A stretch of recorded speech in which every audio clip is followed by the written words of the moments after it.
Good evening students, my self doctor Sanjeev Kumar Tiwari. जैसे कि हमने आपको पहले वीडियो में कुछ भौतिक शास्त्र से संबंधित चीज़ें जैसे प्रकाश के बारे में बताया था, उससे पहले हमने मैकेनिक्स के बारे में बताया था। अब हम आपको प्रकाश से संबंधित कुछ घटनाओं के बारे में बताएंगे और उसको हम धीरे धीरे एक्सप्लेन भी करेंगे। आपको पता है प्रकाश जिसको हमने आपको पहले भी बताया था कि ये visual part of electromagnetic radiation होता है जो हमें वस्तुओं को दिखाने में मदद करता है। और मैं आपको बताऊं, प्रकाश से संबंधित ढेर सारी ऐसी घटनाएं हैं जिनको हमें समझना है और बारी बारी से हम उसको समझेंगे। अब आपको मैं बताऊं, प्रकाश से संबंधित जो घटनाएं हैं वो है परावर्तन, जिसको हम रिफ्लेक्शन कहते हैं, अपवर्तन जिसे हम रिफ्रैक्शन कहते हैं, व्यतिकरण है जिसे हम इंटरफेरेंस कहते हैं, ध्रुवण है जिसे पोलराइजेशन कहा जाता है, और विवर्तन है जिसको हम डिफ्रैक्शन के नाम से जानते हैं। तो हम बारी बारी से आपको बताएंगे एक एक घटनाओं के बारे में। तो सबसे पहले हम परावर्तन के बारे में आपको बताना चाहेंगे।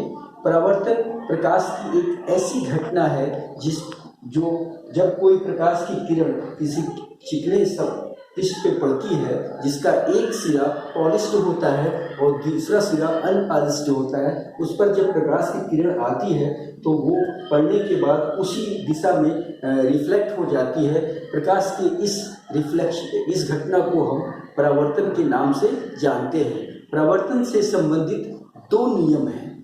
एक तो क्या होता है, आपतित किरण, अभिलंब तथा परावर्तित किरण तीनों एक ही तल में होते हैं, यानी incident light, reflected light and normal lie in the same plane. This is the important thing which you remember. And second law is that the angle of incident must be equal to the angle of reflection. यानी आपतन कोण और परावर्तन कोण आपस में क्या होते हैं, बराबर होते हैं। तो दो नियम है, आपतित किरण, परावर्तित किरण और अभिलंब तीनों एक ही तल में होते हैं। और दूसरा जो नियम है वो आपतन कोण और परावर्तन कोण आपस में बराबर होते हैं। तो ये है आपका रिफ्लेक्शन।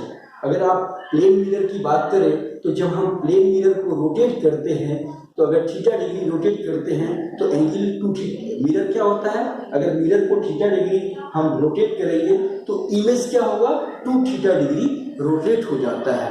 आप इमेज क्या होता है, ऑब्जेक्ट क्या होता है, जैसे हम हैं, आप हैं, हम ऑब्जेक्ट हैं, और मिरर में जो प्रतिबिंब हमारा बनता है उसे हम इमेज के नाम से जानते हैं। यानी द मिरर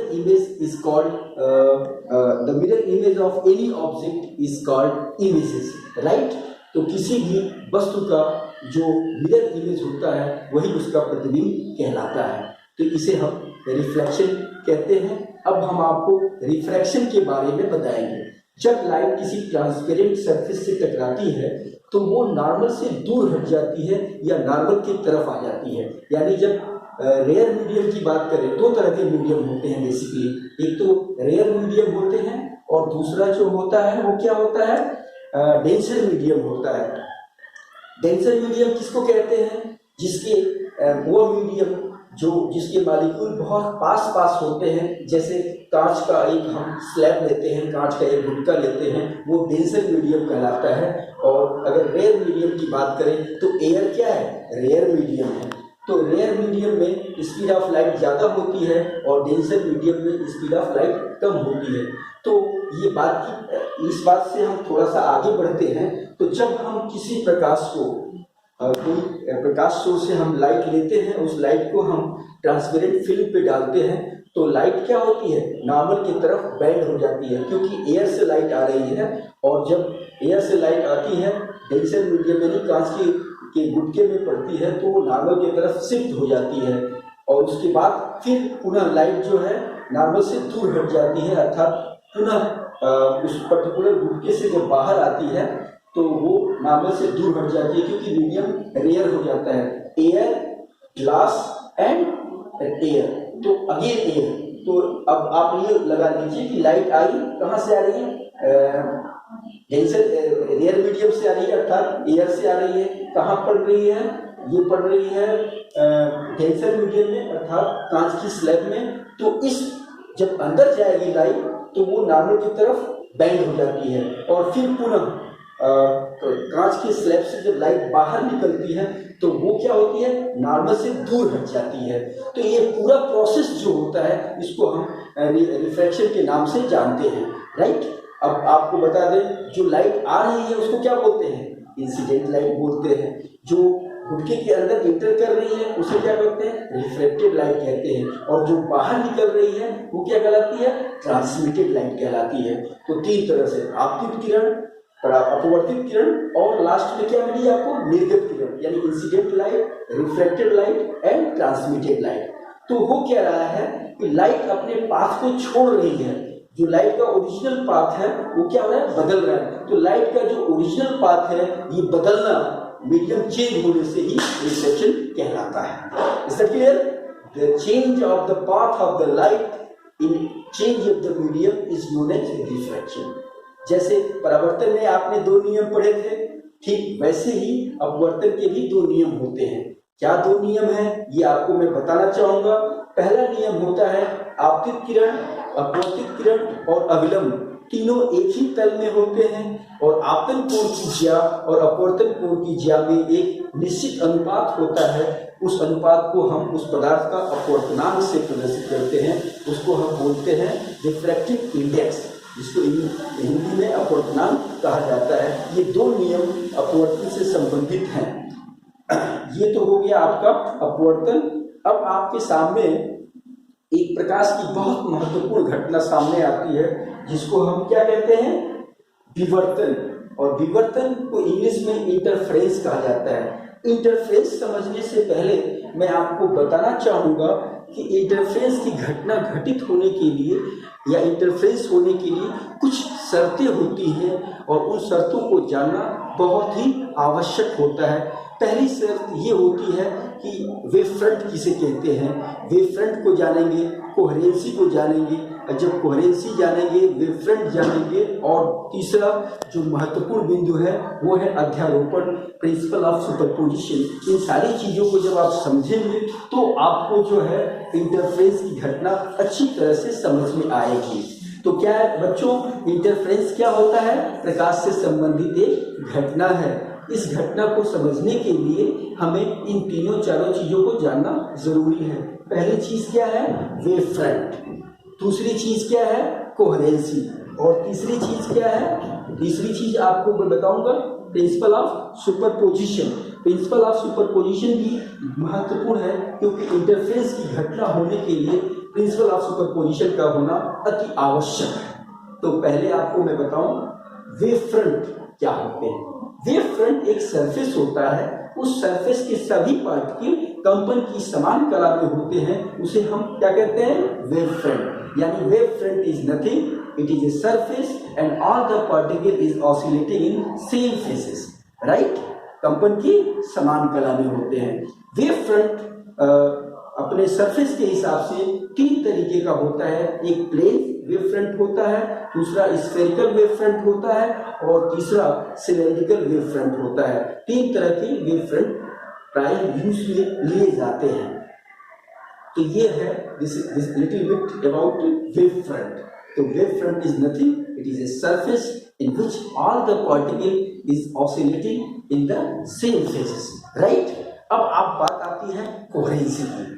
कोहेरेंसी क्या है, देखिए बिना कोहेरेंस के हम उस इंटरफेरेंस की घटना का अध्ययन नहीं कर सकते हैं, क्योंकि इंटरफेरेंस होने के लिए कोहेरेंट सोर्स का होना बहुत ही महत्वपूर्ण है। अगर लाइट कोहेरेंट नहीं है तो इंटरफेरेंस की घटना नहीं होगी।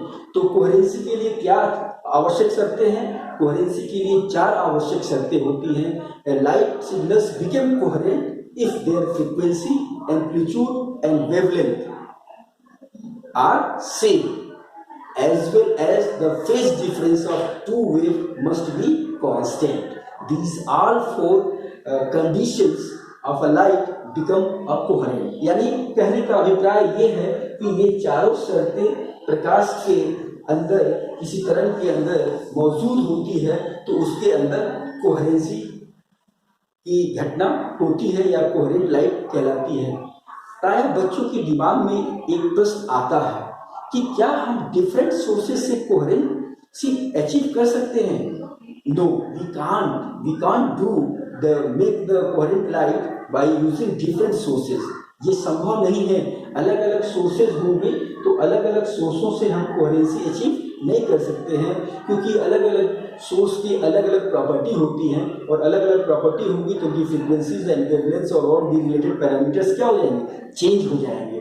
तो हम आपको बताएंगे कि कोहेरेंट लाइट इस सिंगल सोर्स ऑफ लाइट से ही जनरेट की जाती है। सपोज कीजिए कि एक सोर्स है, वो लाइट निकाल रहा है, तो बीच में हमने क्या कर दिया, एक स्लैब लगाया और दो होल कर दिया। यहाँ से निकलने वाली रेस और यहाँ से निकलने वाली रेस, दोनों के अंदर कोहेरेंसी अचीव की जाती है, लेकिन डिफरेंट सोर्स से कोहेरेंसी नहीं बनाई जाती है। तो ये हो गया आपका कोहेरेंस। तो लाइट अगर कोहेरेंट हो गई तो अब आपको बताएंगे कि कोहेरेंसी समझ लिए। कोहेरेंसी के लिए ये क्या शर्तें हैं आपके सामने? फ्रीक्वेंसी लाइट सिग्नल्स की क्या होनी चाहिए? सेम होनी चाहिए। उसके बाद उनकी फ्रीक्वेंसीज क्या होनी चाहिए? सेम होनी चाहिए। उनके एम्पलीट्यूड्स क्या होने चाहिए? सेम होने चाहिए। उनके वेवलेंथ्स क्या होने चाहिए? नियरली सेम होने चाहिए। और जो सबसे महत्वपूर्ण चीज है वो है phase difference. Phase difference must be constant, then the light signal become coherent. तब जाके ये पूरा लाइट सिग्नल क्या हो जाएगा? कोहेरेंट हो जाएगा। अब आपको मैं बताऊं कि ये फेज क्या है। Phases is a very important parameters. कैसे? कला, जिसको हिंदी में कला कहते हैं।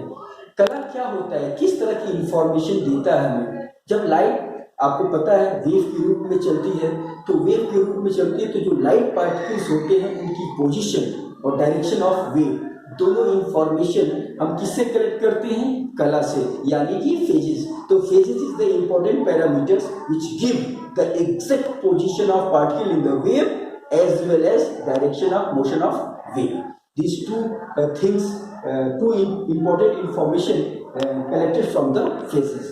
Now, the phase difference means what? Phase difference is nothing. It is the difference between the phases of two waves is called phase difference.